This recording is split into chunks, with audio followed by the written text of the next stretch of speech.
ក្នុងវីដេអូមួយនេះខ្ញុំនឹងបង្ហាញអ្នកទាំងអស់គ្នាពីរបៀបនៃការលុប account Instagram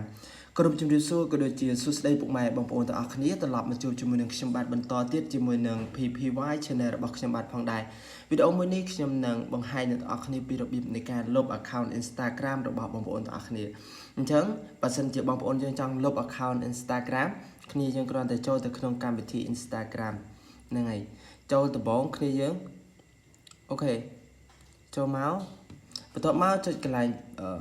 សញ្ញារូបក្បាលមនុស្សហ្នឹងឬក៏សញ្ញា profile របស់បងប្អូនទាំងអស់គ្នាបន្ទាប់មកទៀតគ្នាយើងចុចកន្លែងសញ្ញា tre 3ហើយអ្នកទាំងអស់គ្នានឹងឃើញពាក្យថា account center ចុចលើវាមកកន្លែងនេះវាលោតអក្សរខ្មែរឲ្យយើងដើម្បីជាភាពងាយស្រួលផងដែរមិនបាច់ចាំ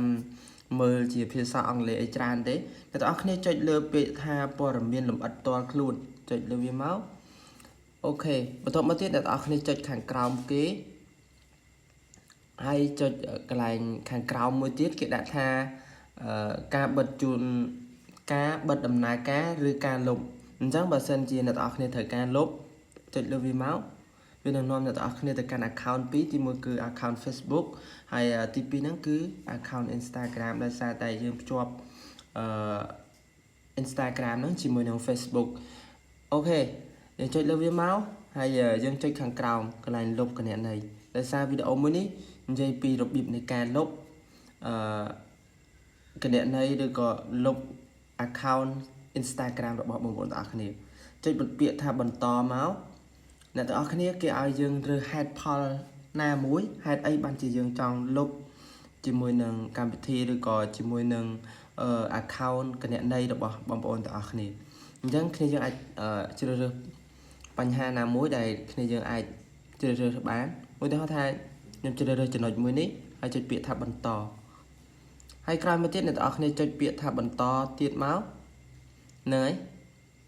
អូខេបន្ទាប់មកកន្លែងនេះគេបញ្ជាក់ដែរបើសិនជាបងប្អូនទាំងអស់គ្នាប្រើពាក្យសម្ងាត់មុនពេលគណនីនេះអញ្ចឹងមុនបង្កើតគណនីហ្នឹងមានន័យថាបើសិនជាបងប្អូនយើងប្រើពាក្យសម្ងាត់ជាមួយយើងភ្ជាប់ជាមួយនឹង Facebook យើងត្រូវបញ្ចូលពាក្យសម្ងាត់ហ្នឹងពាក្យសម្ងាត់ Facebook យើងចូលអញ្ចឹងយើងចុចបន្តមកហើយកន្លែងនេះយើងចុចពាក្យសម្ងាត់ដែលយើងភ្ជាប់ account ឬក៏ពាក្យសម្ងាត់ដែលយើងបានaccount Facebook របស់យើងហើយចុចពាក្យថាបន្តទៅវានឹងលុប account Instagram របស់យើងតែម្ដងហ្នឹងហើយបងប្អូនទាំងអស់គ្នានេះគឺជារបៀបនៃការលុប account Instagram នៅក្នុងទូរស័ព្ទដៃរបស់បងប្អូនទាំងអស់គ្នាអូខេវីដេអូថ្ងៃហ្នឹងគឺមានតែប៉ុណ្្នឹងហើយសម្រាប់ការចែករំលែកទៅកាន់ពុកម៉ែបងប្អូននៅថ្ងៃនេះបើសិនជាបងប្អូនយើងពេញចិត្តនៅវីដេអូមួយនេះកុំភ្លេចជួយចុច like ក៏ដូចជាចុច subscribe ទៅលើ channel YouTube របស់ខ្ញុំបាទម្នាក់មួយផងដើម្បីទទួលបានវីដេអូថ្មីៗនិងបទពិសោធន៍ខ្លីៗពីខ្ញុំបាទផងដែរអរគុណច្រើនពុកម៉ែបងប្អូនទាំងអស់គ្នាសម្រាប់ការតាមដានទស្សនាវីដេអូមួយនេះពីដើមរហូតដល់ចប់ជួបគ្នាវីដេអូក្រោយទៀតជាមួយនឹងខ្ញុំបាទផងដែរ